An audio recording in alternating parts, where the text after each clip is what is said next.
Señor, muy buenos días. Gracias por estar siempre con nosotros. Siempre, siempre, siempre con nosotros. Que nosotros no estemos contigo siempre, sí, esa es también otra verdad. Y que es lamentable que nosotros no siempre estemos contigo, por supuesto. Tú lo lamentas, tú quieres que estemos contigo, que nos nutramos de ti, que en cada momento de nuestra vida, Señor, estemos contigo.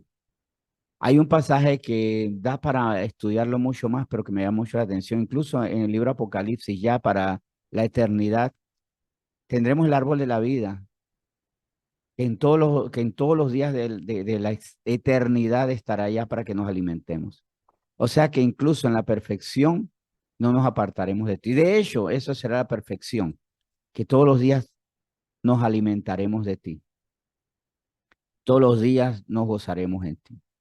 Y si en la perfección, y esto es un mensaje muy importante, Señor, si en la perfección hay una señal de esa perfección, es que nos alimentaremos del árbol de la vida.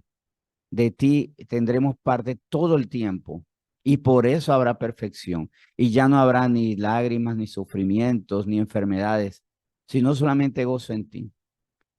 Ahí vemos la pista de lo que es tener una vida plena, estar pegados a ti.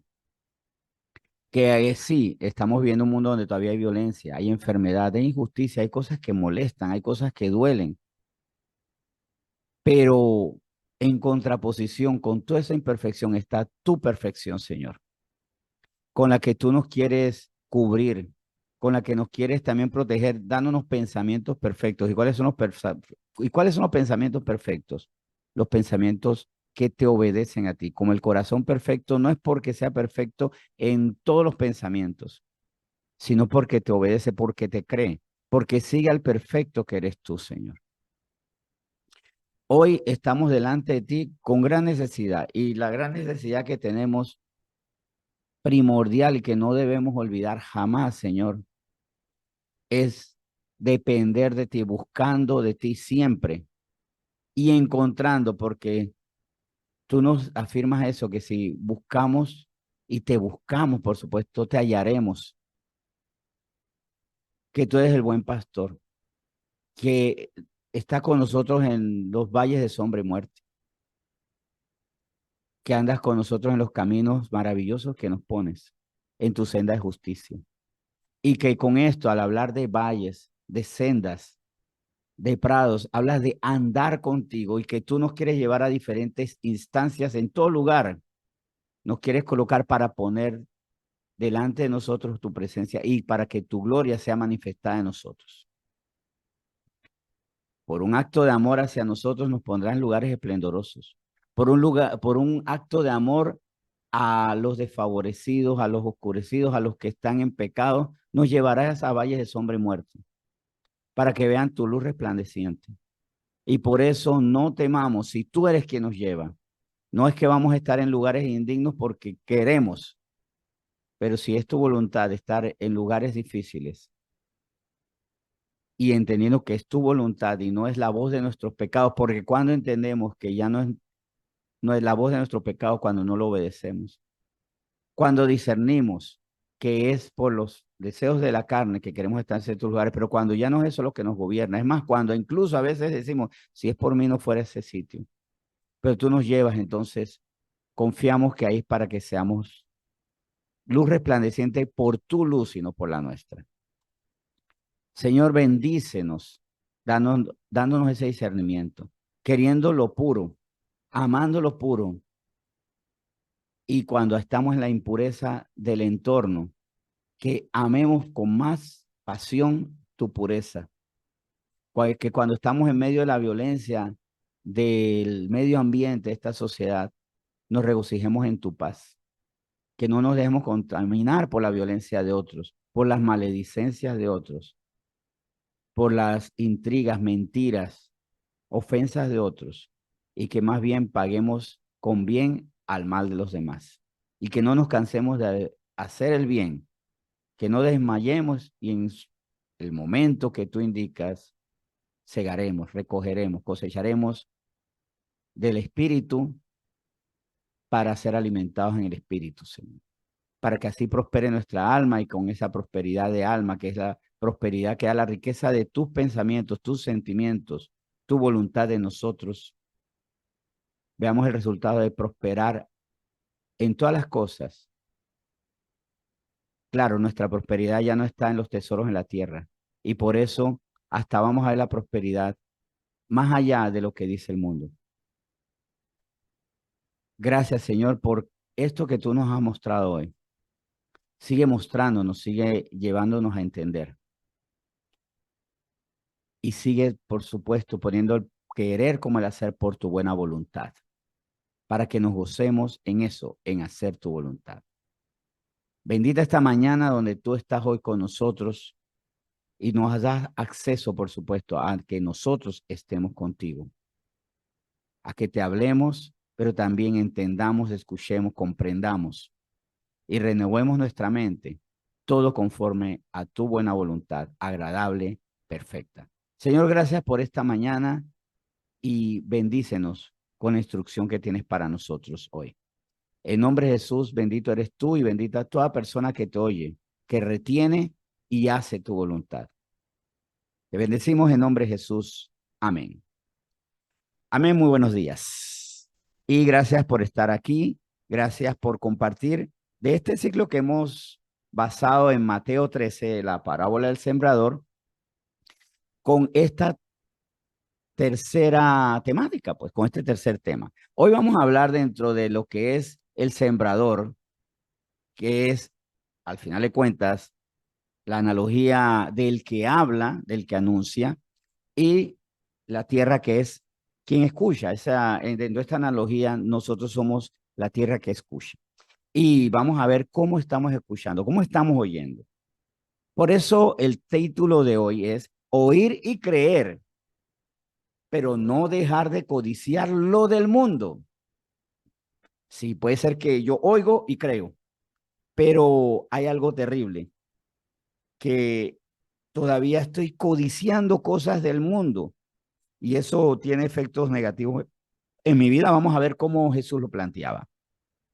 Mateo, Mateo 13, versículo 7. Vamos a Mateo 13, versículo 7 específicamente. Mateo 13, versículo 7 dice, y parte cayó entre espinos y los espinos crecieron y la ahogaron. Ya cuando le explica a los discípulos, desarrolla el contenido de esta parábola, dice en el versículo 22 de Mateo 13, ahí en ese mismo capítulo, Mateo 13, versículo 22, lo siguiente. El que fue sembrado entre espinos, este es el que oye la palabra, pero el afán de este siglo y el engaño de las riquezas ahogan la palabra y se hace infructuosa, o sea, se vuelve inútil la palabra. Pero no es porque la palabra no sirva. Nunca la palabra de Dios es inútil. Nosotros podemos hacerla inútil, ya sea como aprendimos el primer día porque no la entendemos y como no la entendemos la desechamos. Cosa completamente ilógica. Lo que muchas veces sufrimos los padres, ¿no? Con los hijos. Ay, como no entienden nuestras instrucciones, entonces nos rechazan.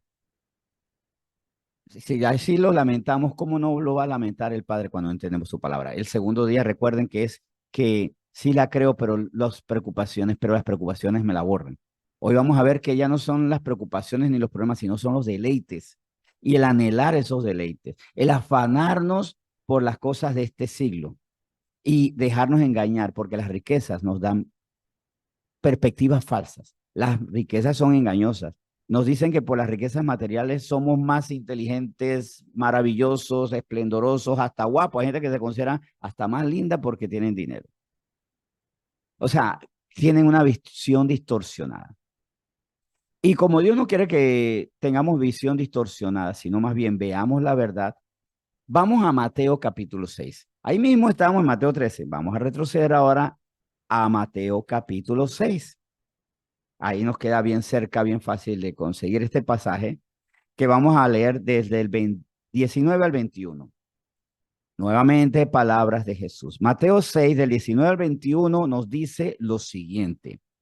No os hagáis tesoros en la tierra donde la polilla y el orín corrompen y donde ladrones minan y hurtan. Repito, y donde ladrones minan y hurtan. sino haceos tesoros en el cielo, donde ni la polilla ni el orín corrompen, y donde ladrones no minan ni hurtan, porque donde esté vuestro tesoro, ahí estará también vuestro corazón. En primer lugar, ¿qué es lo que dice el Señor? Los tesoros en la tierra se pueden corromper, es más, nos pueden corromper a nosotros. Hay personas que lo peor que les ha pasado en la vida es que les va bien, se vuelven codiciosas, malas, presumidas. Hay personas a las que el éxito no les sienta bien porque se les corrompe el corazón. Y donde también van despertando codicia. Y miren, aquí cuando dice ladrones minan y hurtan, muchas personas podrán decir, pues entonces pondré mis tesoros en caja fuerte, andaré con seguridad, con agentes de seguridad, mi casa será un fortín. ¿Y quién va a entrar ahí? Es posible. Pero ¿quién dice que los ladrones tienen que romper el cerrojo? ¿Quién dice que se tienen que colar por la ventana? Muchos ladrones son estafadores.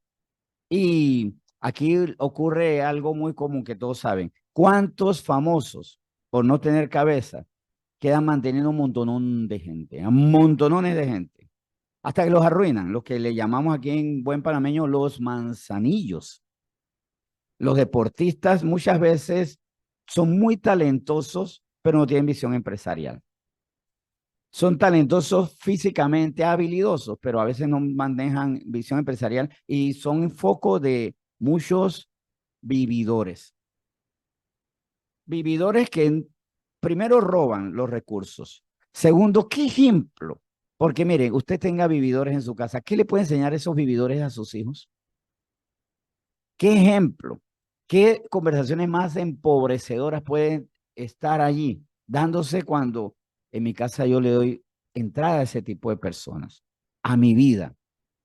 Como son ladrones, no tienen buenos sentimientos. Así que como son ladrones, son también inclinados a hablar mal, a ser ingratos. El ladrón no da gracias después que roba. Es más, si puede volver, va a volver a hacerlo. Si puede volver, robará más.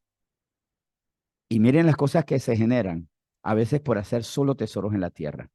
Más bien dice, hacer tesoros en el cielo. ¿Y saben qué es lo bueno de los tesoros en el cielo? Que los tesoros atraen.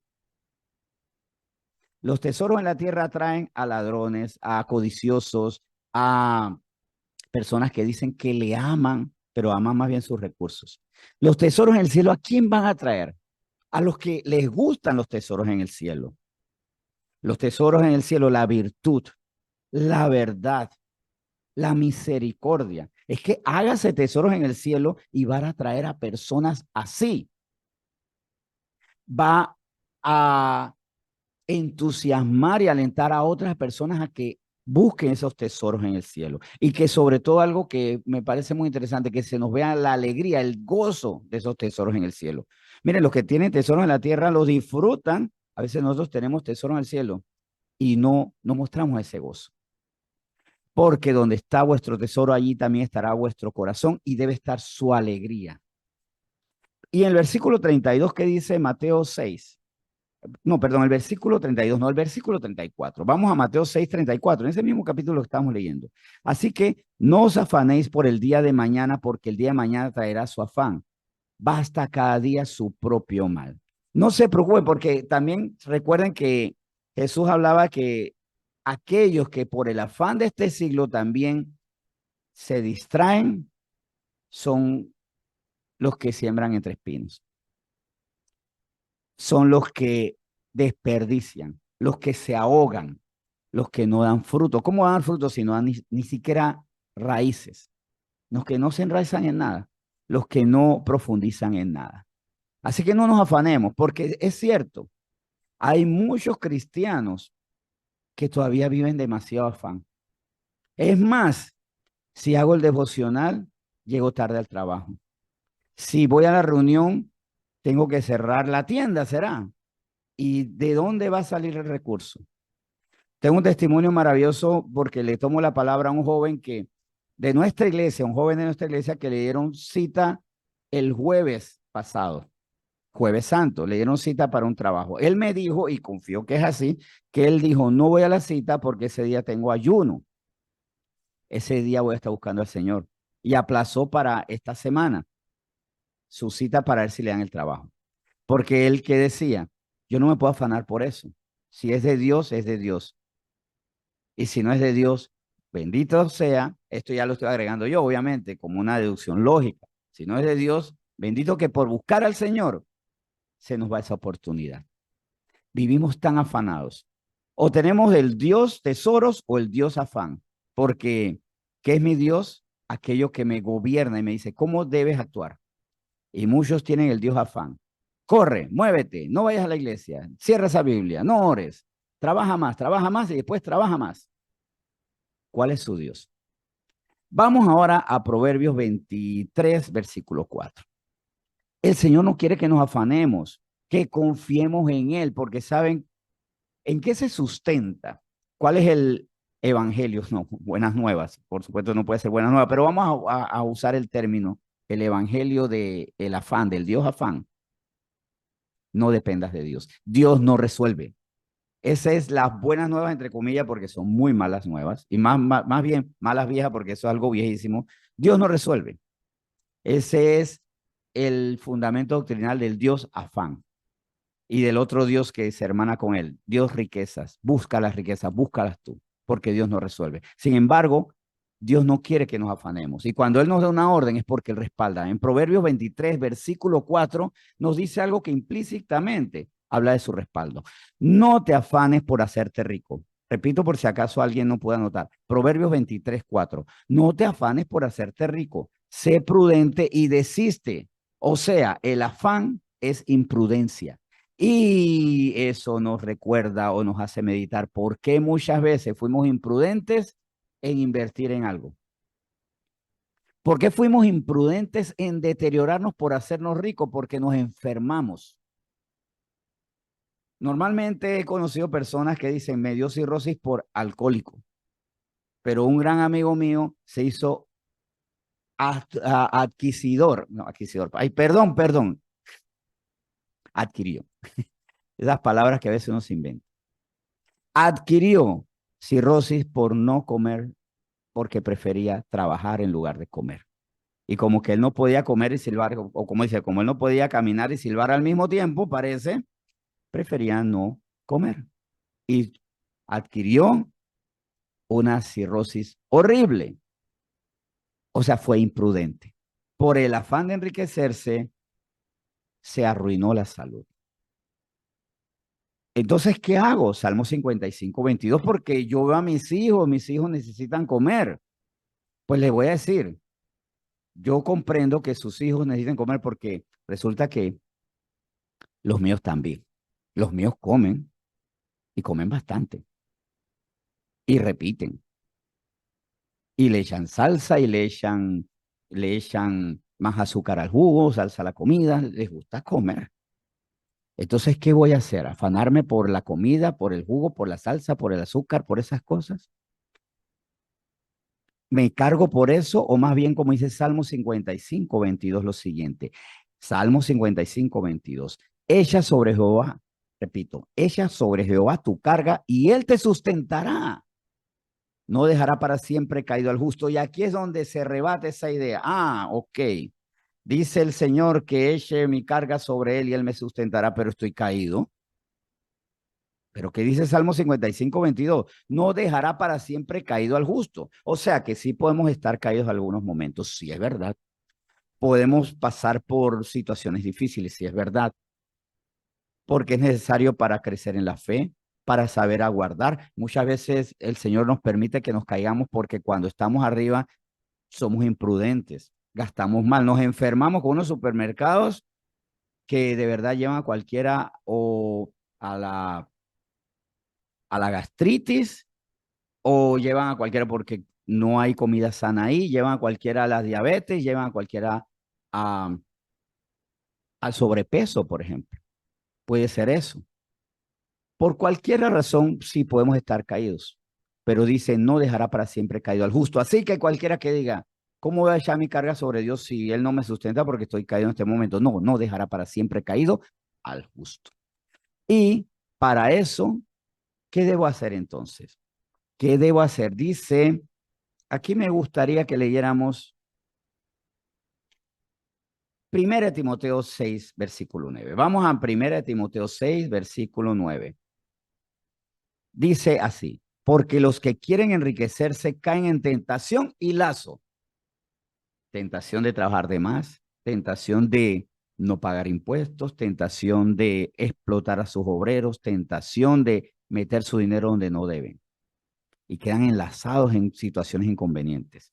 Por lo que los que quieren enriquecerse caen en tentación y lazo y en muchas codicias necias y dañosas, o sea, perjudiciales, que hunden a los hombres en destrucción y perdición. Por querer enriquecernos caemos en tentación, quedamos amarrados a deudas, a problemas. Miren, ¿cuántas personas van al Ministerio de Trabajo por codiciosos, porque pasaron por encima de sus empleados? ¿O cuántos quedan denunciados por Acodeco, por ejemplo, por protección al consumidor, pues, y para el que escucha esto en otro país, porque alteró los precios, hizo ofertas engañosas y demás? ¿Y cuántos quedamos como necios por nuestra codicia? Porque somos necios, porque perdemos la razón y porque como una persona que tuvo afán, no tanto codicia, pero sí afán, que siempre tenía que resolver, como Marta, no estaba escuchando a Jesús porque estábamos pendientes. En su cabeza siempre, ¿qué hago? ¿Qué hago? ¿Qué hago? Recuerden, y esto es una buena evidencia. Es más, si usted está escuchando en este momento este tema y está pensando en las cosas que va a hacer ahora, le cayó la teja, porque precisamente quiere decir que no descansa en la palabra del Señor. Y si está pensando solo en o está aplicando el tema, quiere decir que si echo sobre el Señor mi carga, voy a enriquecerme muy rápido y comienzo a sacar cálculos y todo lo llevo a la matemática, a la cuenta bancaria. Cuidado, porque hasta está cambiando el sentido de la palabra por hacerse rico. Sé que los cristianos hemos fallado y, por ejemplo, el Evangelio de la Prosperidad, en vez de llevar a las personas a los tesoros en el cielo, los ponen a ver fijamente los tesoros en la tierra. Pero acá no somos Evangelio de la Prosperidad. Esta iglesia no es Evangelio de la Prosperidad. Gloria a Dios por eso. Y aquí nosotros no podemos solamente pensar en el afán, en el Dios afán, ni en el Dios riqueza. ¿Cuáles son nuestros dioses? Quien maneja nuestros sentimientos es quien es nuestro Dios. Si Dios nos hace reposar, estar en paz y confiados en Él, es nuestro Dios. Si no, deje de ponerle velitas, inclinarse ante el Dios afán o ante el Dios codicia o a los dos dioses. Tienen una dualidad. Ahí tienen a los dos agarrados la mano. Vamos a orar y darle gracias a Dios por este tema. Porque hoy vemos que hay gente que oye y cree, pero no deja de codiciar lo del mundo. Renunciemos a eso, confiemos y Él hará. Vamos a orar, ¿les parece? Yo estoy de acuerdo con esto. Vamos a orar y seguro que ustedes también. Señor, muchas gracias por esta mañana. Señor, tú quieres que descansemos en ti. Sé que muchas veces hemos dicho, sí, dejo mi carga en ti y tú me prometes sustento, pero estoy caído. Pero tú dices, no dejará al caído, no dejará al caído al justo para siempre. Solo el tiempo necesario, incluso a veces para protegernos, porque también puede ser que diga, Señor, pues si yo soy prudente con los recursos, yo no soy codicioso, ¿por qué estoy caído? Porque la pobreza es el repelente de los interesados. Donde hay escasez, los interesados huyen. Y muchas veces yo tengo un corazón noble, pero no me doy cuenta, no percibo. Y Dios me lleva a la escasez para espantar a los interesados, a los manzanillos, pues. A esa persona que le promete que le amará para siempre y le aseguro su amor ahora, pero ama sus recursos, su fama, su poder. Señor, gracias porque tú quieres que coloquemos las cosas en su lugar. Y una de esas cosas es la fe en ti y no la fe en mi trabajo, mi talento, en las riquezas, en el afán. Señor, gracias por esta palabra con la que hoy tú nos bendices. En nombre de Jesús, por supuesto. Amén.